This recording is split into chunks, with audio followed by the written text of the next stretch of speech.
Assalamualaikum warahmatullahi wabarakatuh. Halo Sobat Gerobogan Gokil semuanya, sehat ya untuk hari ini ya.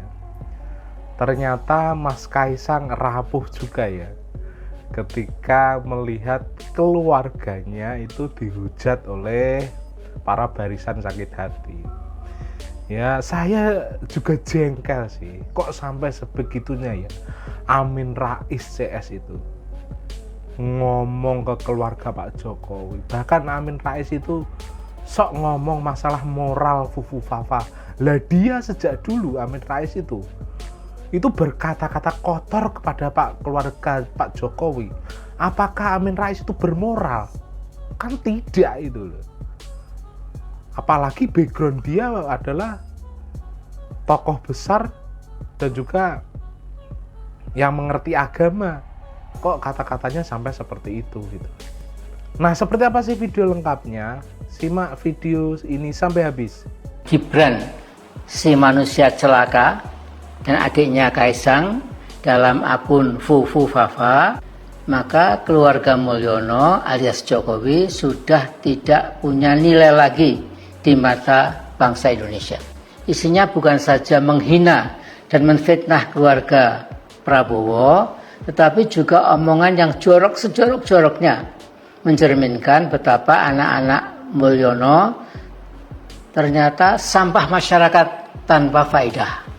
Nasi teris paribus. Yang sampah itu kamu, other things being equal, kalau tidak ada gempa politik susulan setelah gempa dahsyat akun Fufu Fafa itu, setelah terbukti keluarga Mulyono memang benar-benar a hopeless family, Gibran bin Mulyono tidak bisa tidak kondisio sine qua non ya, harus diseret ke meja hijau. Dari keluarga sih, saya sama Erina ya kita inilah karena emang suaminya di politik resiko, ya itu emang resiko. Kita emang resiko. Harus bisa menghadapi. Cuma kadang ya saya tuh kalau pas waktu ngelihat kalau misalnya ngehujat Erina saya coba untuk nahan, tapi kalau pas kan ada beberapa yang inilah kayak doain jelek buat makanya itu loh. Buat bayi saya percaya ya pokoknya Pak Jokowi putra putrinya itu semua tenang udah terserah lu mau hujat mau apa ya. Tapi kalau udah ke fisik, apalagi dalam keadaan dia lagi hamil, ya kan? Kan kadang-kadang ini nggak kuat waktu itu saya tuh kadang kayak ngomongin tentang anak itu nggak ini. Kurang ajar kan itu gitu loh. Ini baru keluar nih. Saya kembalikan lagi kalau ke keluarganya dia digituin gimana gitu. Apalagi sampai ke bayi yang nggak ngerti apa-apa. Dia tuh belum keluar loh dari rahim loh ya.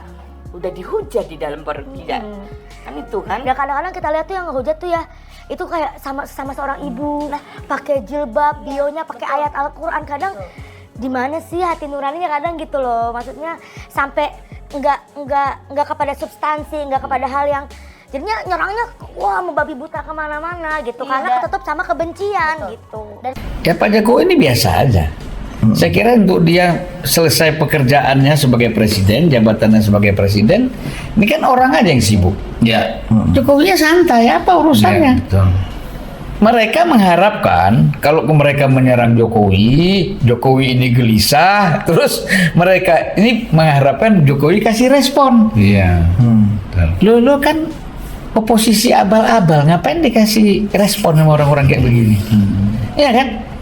Jadi gini, kalau di Jokowi merespon mereka, Jokowi nggak hebat. Jokowi tidak merespon pun Jokowi tidak rendah. Iya, kan gitu. Buktinya surveinya tinggi. Kepuasannya jadi ini kasihan kan? Kita kasihan aja lihat orang-orang. Yang nggak ada cara berpikirnya nih di luar akal sehat, di luar konstitusional juga. Seolah-olah kalau nyerang Jokowi, Gibran nanti ribut sama Prabowo, lalu sampai pada Gibran tidak dilantik nanti. Ya, betul. Ini kan kasihan kita. Ada ahli tata negara di situ, mantan Menko Polkam di situ. Iya kan? Di situ juga para dokter-dokter yang kumpul. Dan cara berpikirnya seperti ini, bagaimana nih negara mau maju? Kita mengharapkan oposisi itu kan gagasan-gagasan hebat. Ya nggak? Ini nanti kalau Jokowi dianalisis sistem ekonomi yang dibangun Jokowi A, kita mengharapkan bahwa Prabowo ini A+, kan gitu. Demokrasinya juga begitu. Harusnya kan gagasan-gagasan begitu. Jangan pupa lagi, ya kan? Kalau ngomongin begitu, Jokowinya ngerti nggak bang? Masa nggak ngerti? Kau ini kadang-kadang underestimate juga kau ini. 10 tahun jadi presiden, Soeharto aja 2 tahun jadi presiden ngerti semua. Apalagi 10 tahun kan? Iya. Kan katanya. Jadi begitu. gini, ngerti itu jangan kau samakan Jokowi seperti ngertinya dosen. Oh. Ya kan? Kau seolah ngerti jelimet sistem politiknya begini. Enggak, bukan begitu. Tapi bahwa demokrasi itu adalah kebebasan berpendapat. Buktinya kan dia ngerti. Tidak ada yang ditangkap ya kan? Itu menunjukkan dia ngerti bahwa demokrasi itu kebebasan berpendapat. Tidak ada yang ditangkap sama Jokowi. Kalau dia nggak ngerti, tangkap. Iya. Nah, itu aja sederhananya begitu aja. Zulfan logik. Iya. Nah, soal situasi dan kondisi sekarang, semua ini kan balik lagi bahwa ada orang-orang yang memang nggak suka dengan Pak Jokowi. Sehingga apapun yang dilakukan oleh Pak Jokowi itu memang buat mereka tuh nggak bagus. Saya barusan nonton di X penjelasan dari perspektif neuroscience ya. Kenapa orang itu susah sekali mengubah perspektifnya? Dokter Yu nih, bukan? Saya lupa namanya siapa, tapi ada perempuan cantik ya dan pinter. Dia mengatakan ada 2 jenis bias yang terjadi pada manusia. Pertama itu confirmation bias, di mana orang ya, semua orang ya, termasuk tentu kita ya, dan berlaku juga bahwa pandangan-pandangan yang tidak sesuai dengan mereka itu kemudian diseleksi gitu. Jadi mereka hanya menerima pandangan yang sesuai gitu. Nah, yang kedua ada yang namanya anchor bias. Jadi orang itu kalau sudah punya satu pandangan, dia susah mengubah. Karena satu, pandangan yang sudah di awal itu seringkali berkaitan dengan identity dia. Pandangan yang berbeda itu menjadi ancaman bagi identity atau menimbulkan ketidaknyamanan lah. Sehingga orang itu ya cenderung bertahan dengan sikap dia yang semula gitu.